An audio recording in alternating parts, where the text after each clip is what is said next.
David Bronstein was one of the most creative players in chess history. In the following game, he gives a masterclass in creative attack. In the opening, he sacrificed two pawns and a rook to get the development advantage and seize the initiative. In the arising middle game, he found the original way to weaken his opponent's position and start the second wave of attack, which resulted in the king hunt and eventual checkmate. Bronstein started with d4 and his opponent Kotov played Slav defense c4, e6, knight c3, c6. And Bronstein played the gambit variation, Slav gambit, e4, sacrificing the pawn, because after d takes e, knight takes e4, bishop b4 check, bishop d2, the queen isn't defending the pawn on d4 anymore, and black queen can simply capture it, what Kotov did. And after bishop takes b4, queen takes e4 check, bishop e2. So black won a pawn. However, white has a very good compensation for a pawn, because black pieces aren't developed yet. The only developed piece is the queen. However, as you know, it's not a good idea to develop the queen in the opening, because it turns into the target of attack of the opponent's pieces. While white pieces are already developed, both bishops are developed, and the queen is actively placed on the open file. Besides that, dark squares in black's position are extremely weakened, and black doesn't have dark squared bishop anymore to defend these weaknesses, while white still has dark squared bishop, which exerts very strong pressure and is attacking the weaknesses. And that means that black will have serious problems on dark squares, and the king is still in the center, and it would become the target of attack. So for a sacrificed pawn, white has great compensation. Knight a6, developing the knight with tempo, attacking the bishop, however, developing it on the edge of the board. Bishop c3, attacking g7, and Kotov decided to return the pawn. As his position is critical, he needs to urgently develop his pieces, that's why he ignores the threat and develops his knight, knight e7, leaving the pawn unguarded. Bronstein captures it. And now rook g8. So by returning the pawn, he developed the knight and the rook. Rook is also actively placed on the open file. Instead of rook g8, queen takes g2, which at first sight might look as a good move because it attacks both the rook and the bishop, would have been a mistake because of very strong bishop f6. And after queen takes h1, queen d6 with a catastrophe on dark squares, threatening checkmate on e7, and the knight cannot move because checkmate would follow on d8 in this case. And there is nothing black can do. If queen takes g1 checks, then just simply king d2, and besides checkmate, there is also another threat, the queen is under attack. Or instead of queen takes g1, if black castles king side in order to avoid checkmate, then just queen g3 check, defending the knight on g1, and after knight g6, bishop f3, and the queen on h1 is trapped. That's why after bishop takes g7, the only move is rook g8. And Bronstein retreated on c3. And here, Kotov made a serious mistake. He immediately accepted again the pawn sacrifice by capturing on g2. Instead of this, the correct move would have been knight d5 first, in order to close the d file, and only after c takes d, queen takes g2, attacking the rook. And this would lead to a more or less equal position. For example, after d takes e, bishop takes e6, bishop f6, queen takes h1, queen d6, threatening checkmate on e7, rook takes g1 check, king d2, queen d5 check in order to exchange the queens, and after queen takes d5, bishop takes d5, rook takes g1, king d7, rook g7, the position would be more or less equal. Black would be a pawn up, however, white would have two bishops and more active pieces.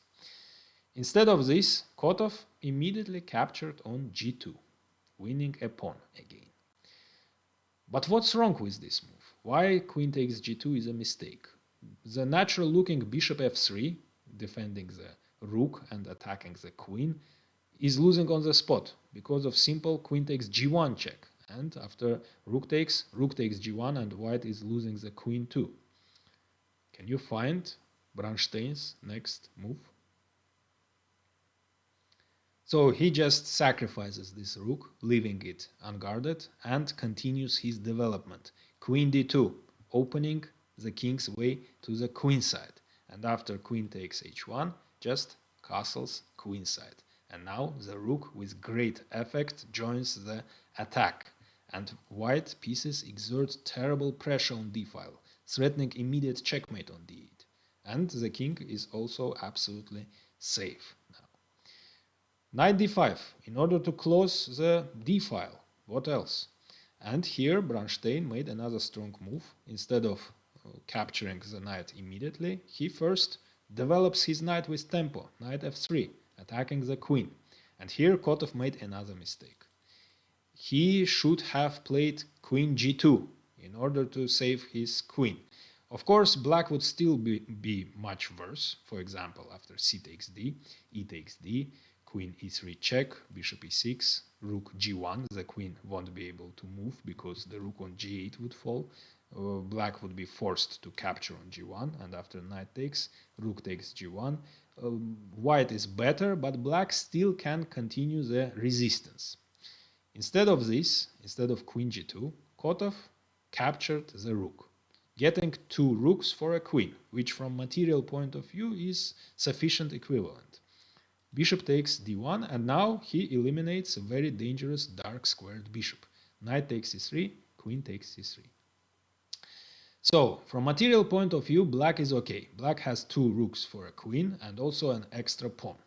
However, if we assess the position from dynamic point of view, we will see that black's position is terrible, because the rook on a8 isn't developed, the knight is placed on the edge of the board, the bishop isn't developed and it's a bad bishop because it's limited by its own pawns on light squares.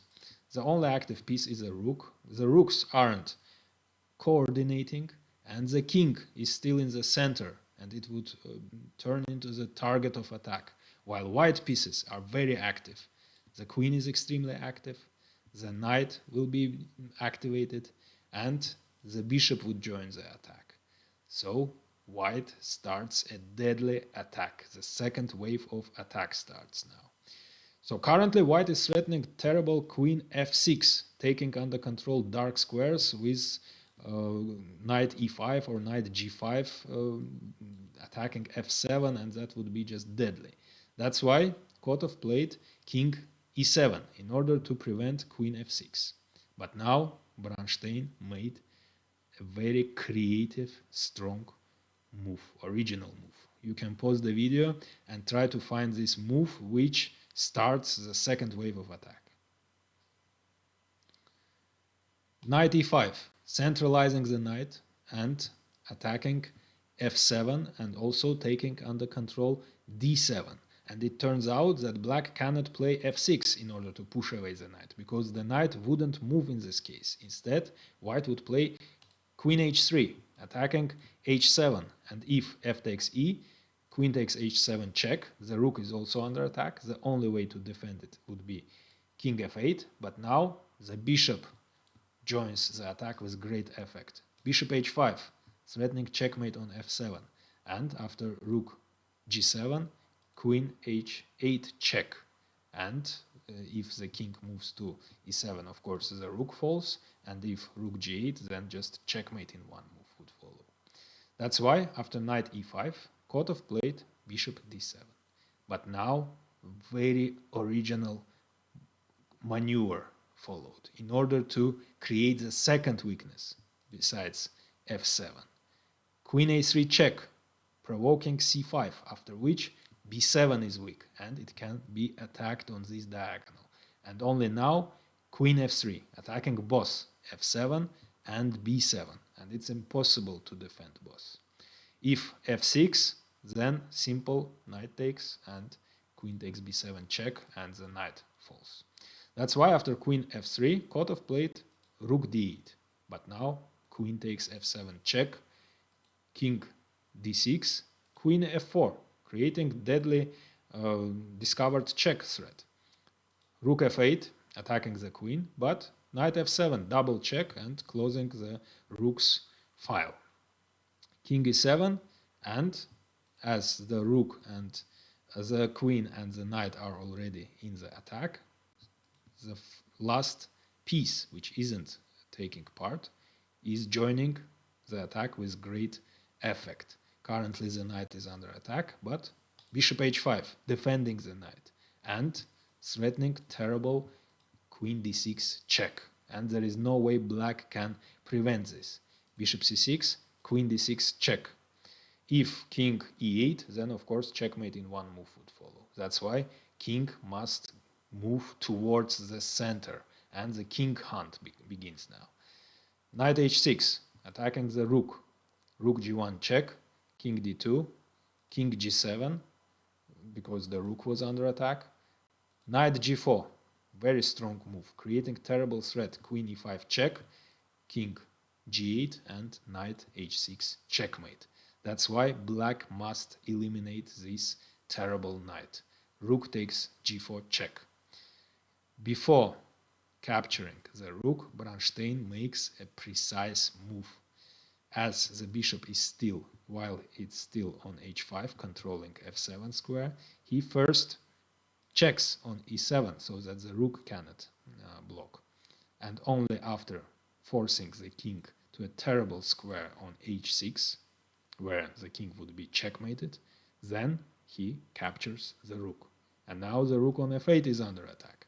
Rook takes f2, check, king e3, and it turns out that the rook cannot capture the pawn because checkmate in one would follow. So the rook must stay on the f file in order to keep an eye on f6 square. That's why rook f1. But now that the pawn has survived, it joins the attack with great effect, the last resource for the attack, the pawn, the side pawn, h4, creating deadly queen g5 checkmate, king g6, and after Bronstein's next move, Kotov resigned. You can pause the video and try to find this last stroke of the masterpiece. Bishop h5 check, luring the king to h5, after which it will be checkmated on g5. So no matter where king goes, either to h6 or to f5 or captures on h5, the reply would be the same, queen g5 checkmate. That's why after bishop h5 check, Kotov resigned. Hit the like button as it's really helpful for the channel growth, and see you in the next videos.